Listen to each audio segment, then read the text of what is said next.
While most product reviews start out like this, perfect working order suspension, let me tell you how mine went.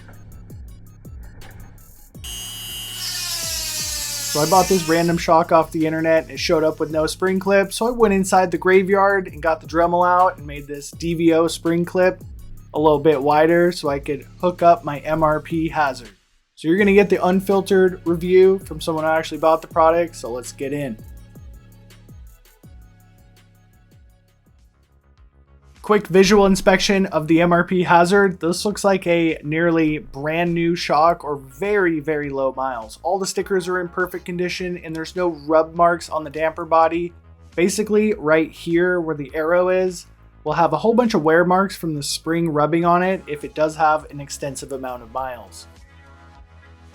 So this stanchion is non-magnetic, so it's an aluminum 14mm stanchion, but I did reach out to MRP in previous videos when I was ranking all the coil shocks, and they told me the updated versions are definitely steel stanchion because they had them breaking on Specialized bikes.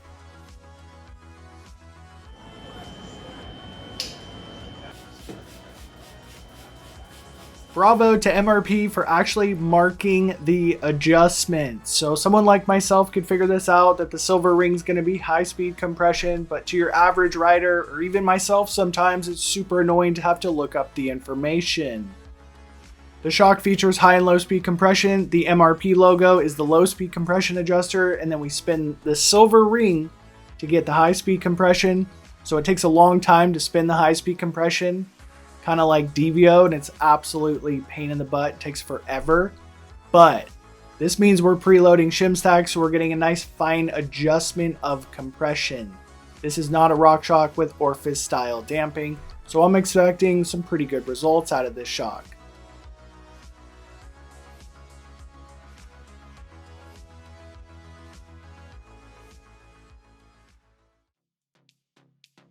Busting out the $10,000 dyno and pushing the MRP hazard down on it, we have about 30 pounds of pressure, 40, 50 pounds of pressure.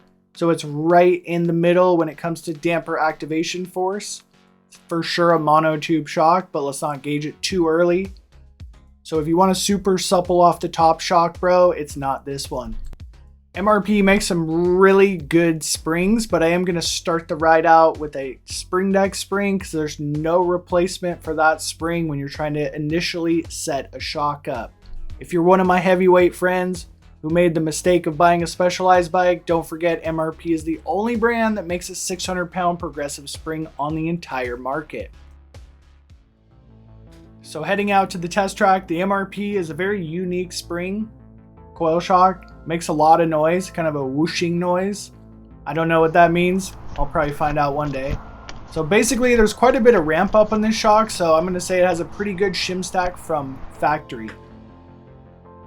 The first thing that sticks out to me on this shock, it is absolutely massive. The piggyback has an enormous oil quantity, and this shock would not be out of place with a dual crown fork hanging off the front of your bike. Since making YouTube videos is not very profitable, this is my shock dyno, 3-foot hook to flat, basically a 6-foot hook to flat. So the shim stacks inside of the MRP are pretty impressive straight out of the gate. So it does have quite a bit of ramp up. I wasn't just straight into the bump stop like a brand new 2026 Fox DHX2. Now the initial test run, basically I kind of test the ramp up and see how playful the shock is. For sure, I already looked it up. It is an internal floating piston shock, so it doesn't move super quick. It's not the most playful shock right out of the gate. So the second section of trails where it kind of set the rebound. So this shock has a massive range of rebound, like the biggest range of rebound I've ever seen out of any adjuster. Technically it's low speed, but it does affect the high speed. So it's a monotube shock with an internal floating piston. So let me put that into plain English. It's not super supple off the top, bro. You're gonna wanna get the Cane Creek if you're looking for super plush and keep it American. The climb lever is super efficient on this shock. Who really cares? We're all on e-bikes anyway nowadays, so let's carry on. So one of the most disappointing things from the new Fox DHX2 is the high-speed compression adjuster is just basically a placebo adjuster, so I locked this one off on the MRP hazard and ran it through the dyno once again.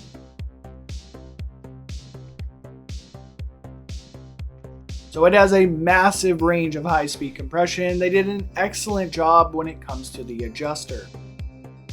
Now this MRP Hazard has its own personality. It's like nothing else I've ever rode. It has a massive range of high-speed compression like Cane Creek Kitsuma, but it also has like a RockShox level rebound adjuster.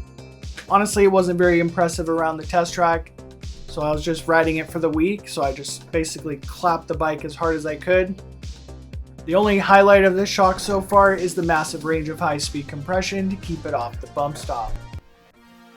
One of the reasons I never shut up about hydraulic bottom out is because my favorite pirate trail just consists of a bunch of hucks to flat. So I like to ride coils, but you need the proper amount of support to get the best experience out of a coil shock.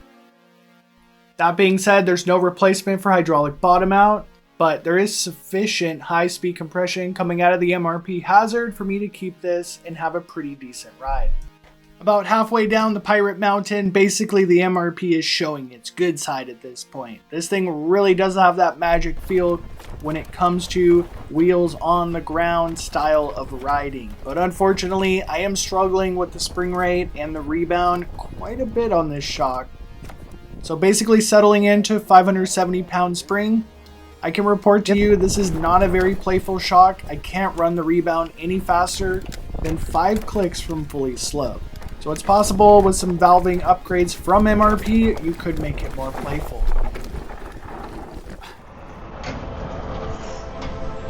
So 3-hour drive to Tiger Mountain from Portland. So the MRP has been a little disappointing as far as test track goes, but the more challenging terrain seems to bring this thing to life, kind of similar to the Push 11.6. Also Colorado built shock. Oh boy, that was pretty loose.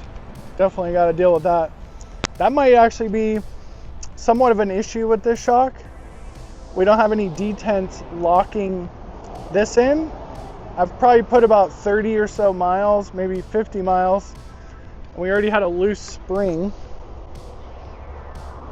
Gotta preload the hell out of that thing. But hopefully I'll have nothing good or only have good stuff to say about this.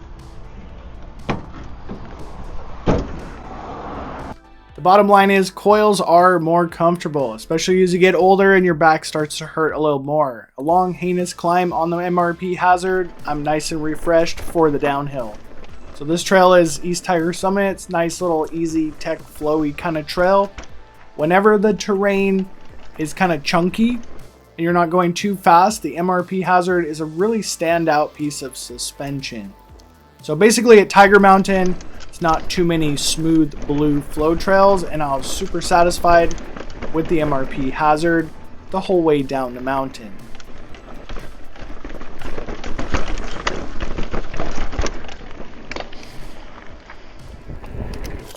Let's turn that around. We ended the day at Duthie, which is like a bike park, basically blue smooth flow trails like this.